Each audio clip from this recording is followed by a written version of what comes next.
Occupancy rules are one of those VA loan topics that sound simple until they aren't. Most veterans hear that you have to live in the home and think that that's the entirety of the rule. Well, it's not.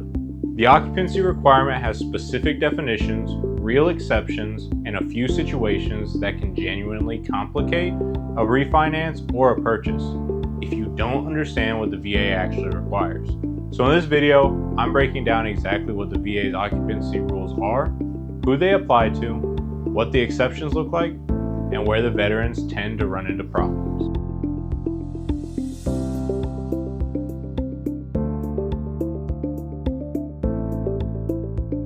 If we haven't met yet, my name is William Ware, the Loan Caddy. I'm a GWAT veteran, currently still serving in the Army Reserve, and for the last few years I've been a mortgage broker specializing in VA loans. And this video is part of my VA Loan Masterclass series where I break down this benefit in plain English. So let's get into it. So here's what we're covering today. What the VA occupancy requirement actually says, who can satisfy it and how, the most common exceptions that the VA allows, what happens when occupancy becomes complicated, i.e. deployments, PCSs, separations, or divorces, and what veterans should know before they assume that they're covered. The VA loan is designed primarily for primary residences. That's the foundation of the occupancy rule. When you use your VA benefit to buy a home, the VA requires that you intend to personally occupy that property as your primary residence. So it can't be a vacation home, can't be a rental right away, and it can't be an investment property that you plan to flip. Your primary home, the place where you live. The VA's standard language is that the veteran must certify that they intend to personally occupy the property as their home within a reasonable time frame after closing on the transaction. And that phrase right there, reasonable time, is defined by the VA as generally within 60 days of closing. That's the standard benchmark, and in most straightforward purchases, this is not complicated. You close, you move in, you live there.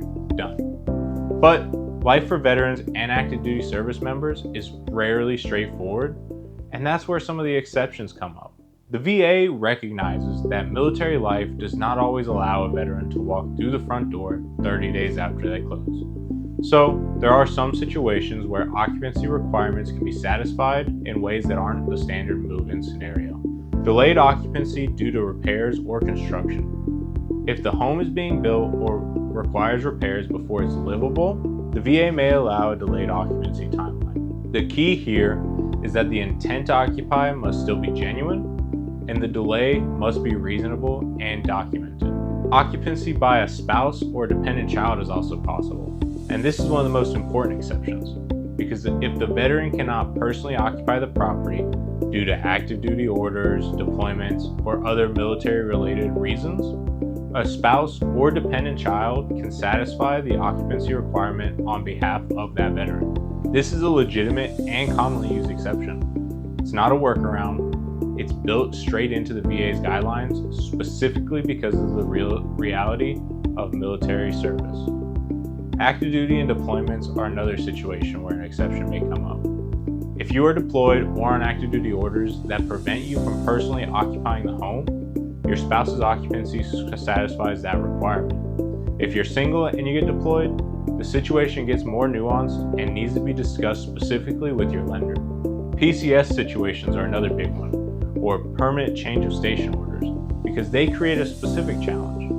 If you're buying at your new duty station before you arrive, or you're trying to buy at your current location before you PCS out, occupancy timing needs to be carefully documented. We have a full video later in this series dedicated to buying during deployments, PCSs, and separations, so we'll go deeper there. For now, just know that these situations are not automatic disqualifiers. They just require documentation and proper handling. So here's where veterans tend to run into problems. The occupancy requirement is based on intent at the time of closing, and that's an important distinction. The VA is not going to sit there and tell you that you have to live in that home forever. But it is requiring that when you close on the property, that you genuinely intend for that property to be your primary residence. What this means practically is they understand that life changes after you close. You could get PCS orders, you could get deployment orders, and you could eventually turn that property into a rental when it's time to move on. And those things can happen after closing without violating the occupancy requirement, as long as your intent when you signed on the dotted line was genuine. Where it becomes a problem is when there is no genuine intent to occupy from the very beginning of the entire transaction. Using a VA loan to purchase a property that you always plan to rent out, never intending to live there, is a misuse of the benefit, and the VA takes that very seriously. So don't do it. The other common problem area is when a veteran's personal situation changes, specifically before closing. Divorce proceedings, separation from a spouse, or a change in duty station in between going under contract and getting to the closing table all affect how occupancy is documented. If your situation changes between application and closing, tell your lender immediately.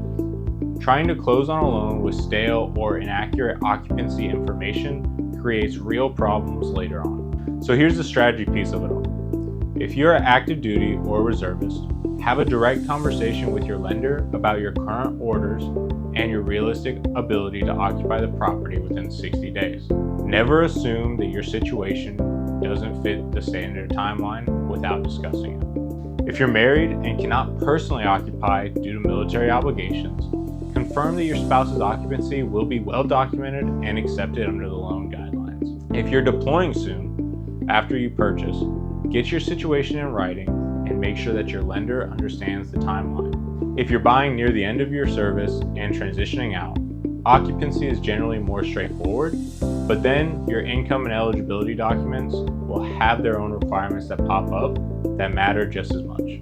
For realtors out there working with military buyers, occupancy timelines matter when writing contracts.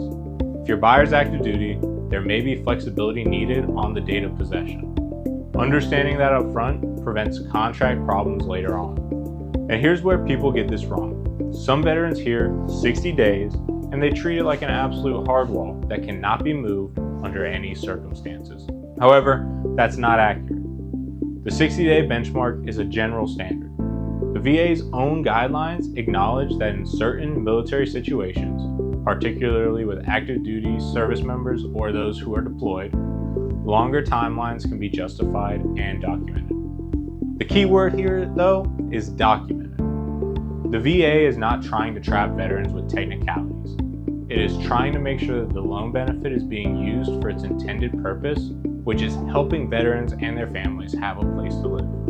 Most situations that are genuinely military related can be handled if they're communicated clearly and documented properly. The situations that tend to create real problems are the ones that nobody talked about until closing day. So bringing everything together, the VA occupancy requirement means that the veteran must intend to personally occupy the property as their primary residence, generally within 60 days of closing on the property. A spouse or dependent child can satisfy the occupancy requirement when the veteran cannot personally occupy due to military obligations. Active duty, deployment orders, and PCS situations have specific documentation paths and are not automatic disqualifiers. The occupancy certification is based on intent at closing. Life changes after that, and things are handled differently when that happens.